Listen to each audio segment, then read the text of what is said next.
Қуырылған тауық қанаттарын жасаймыз. Өте дәмді болады, осылай жасап көріңіздер. Ең алдымен тауық қанаттарын алып, оларды бөліктерге бөлеміз. Бізге мына екі бөлігі керек, үшінші бөлігін алып тастаймыз. Енді маринадын жасаймыз.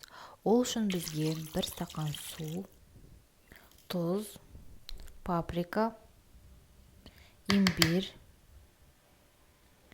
және қызыл бұрыш, қара бұрыш керек. Және ең соңында сұйық май қосып, жақсылап араластырып, 1-2 сағатқа холодильникке қойып қоямыз. Енді үстіне ұнға біз паприка, тұз қосып, жақсылап араластырамыз. Бұл аунату үшін.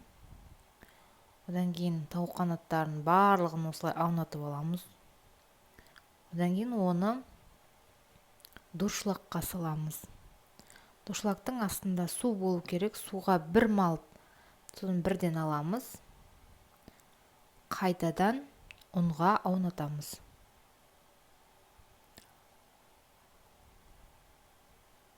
Барлығын аунатып шығамыз. Болды, енді қызып тұрған майда қуырып аламыз. 8 минуттай қуырамыз.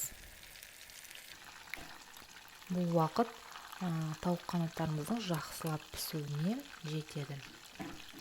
Піскен соң алып, дастарханға ұсынамыз.